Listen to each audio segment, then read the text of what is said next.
Yaitu anak yang masih green, belum cukup umur, dipaksain jadi capres dengan mengangkatnya etika. Itulah greenflation.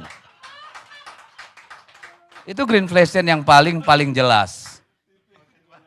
Karena Anda tidak bisa mengelola sebuah negara yang begini kompleks hanya dengan hafalan-hafalan. Karena kita tahu sendiri bagaimana kondisi Pak Prabowo, kondisi kesehatannya, umurnya, yang sudah tentu memerlukan ya anak muda pendamping dia itu anak-anak yang memang mumpuni, punya kesadaran kultural, kesadaran sosiologis, punya deposito ya masa lalu yang bisa menjadi rujukan dia untuk mengelola persoalan hari ini dan membawa kita kepada masa depan.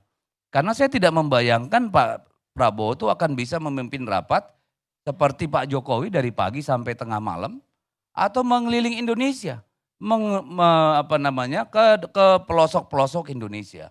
Itu almost impossible. Sudah tentu peran wakil presiden di sini menjadi sangat vital. Makanya saya curiga, apakah hilirisasi katakan dalam konteks nikel itu untuk kesejahteraan bangsa Indonesia atau kesejahteraan oligarki? Ada nggak di situ golden share yang diperebutkan? Karena hari-hari ini dunia tidak lagi berkutat dengan nikel. Sudah begitu maju teknologi. Saya pergi ke Eropa itu sudah pakai yang namanya blue hydrogen. Ada banyak sumber-sumber energi sekarang, ada fuel cell. Ada yang pakai sodium ion cair.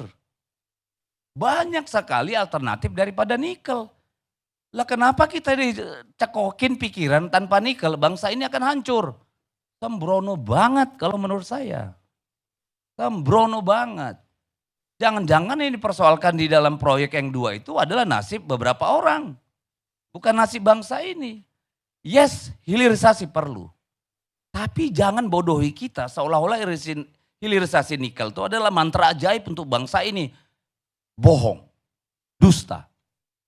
Nah persoalan kita kemudian apakah kemarin yang namanya debat itu mampu menunjukkan kepada kita kerangka berpikir seorang calon pemimpin.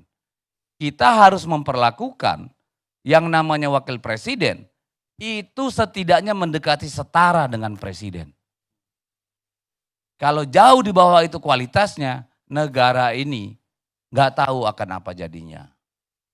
Itu kan penting buat kita semua. Ya, ini kemudian ada lagi yang namanya dikotomi, seolah-olah nggak suka Gibran, nggak suka anak muda. Yang kita nggak suka, anak muda itu naik ke sana dengan membegal konstitusi. Which is bukan untuk kepentingan semua anak muda. Yang kita persoalkan dan membuat kita ragu, apakah benar Gibran dengan pengalaman 2 tahun mengelola kota Solo yang hanya sebanyak 1 kecamatan di Jakarta ini penduduknya, mampu ketika pada waktunya harus mengambil alih kepemimpinan dari Pak Prabowo oleh karena satu hal. Mohon maaf jauh-jauh wallahualam. Kan ini urusannya maka menjadi penting. Kan itu yang menjadi persoalan kita. Bukan soal kita ini menentang anak muda. Yang kita tentang itu anak muda yang sebelumnya yang kita anggap tidak pantas bahkan oleh presiden sendiri.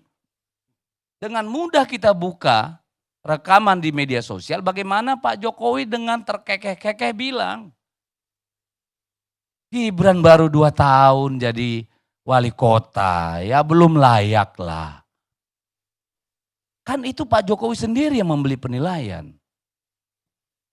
Jadi ya mohon maaf lah, kalau kemarin isunya soal lingkungan, ternyata ini bukan soal lingkungan yang sebenarnya, tapi lingkungan keluarga Pak.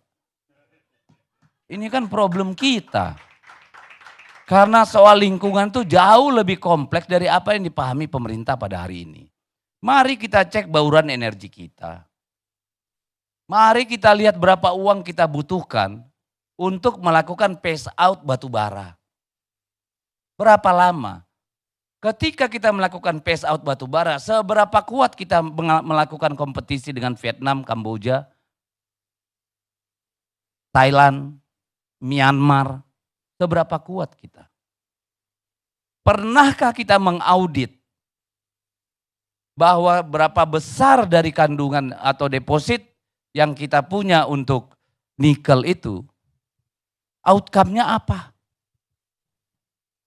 Jadi ini persoalan bangsa, bukan persoalan Gibran dengan Prof. Mahfud, dengan Caimin. This is about our nation. Gak lebih dari itu. Dan kemudian saya melihat ada dua hal yang sangat kontras.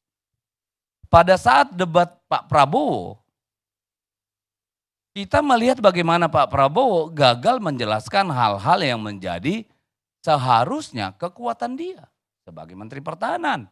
Dengan alasan 1 menit nggak cukup, rahasia negara jangan dibuka. Lalu diikuti dengan parodi-parodi tangisan. Orang nonton drakornya 2 hari Sabtu, nangisnya mulai hari Rabu. Ini kan sensitivitas yang dibangun kelamaan kalau menurut saya. Dan hari ini, setelah debat kemarin Gibran, yang diserang itu Prof. Mahfud dan Caimin. Apa pantas? Apa pantas dulu Prabowo udah begituin? Hey, come on. Are you talking about something important or just a bullshit? Ayolah. Ini soal bangsa, bukan soal Jokowi. Jokowi sebentar lagi akan jadi sejarah. Loh iya dong, Oktober dia akan selesai. Dia sudah ada di puncak gunung. Di atas gunung cuma ada langit. Udah jangan naik ke langit, nanti jatuh ke jurang. Harus turun dari gunung. Jangan bawa anaknya malah naik ke puncak gunung biar dia bisa juga di situ.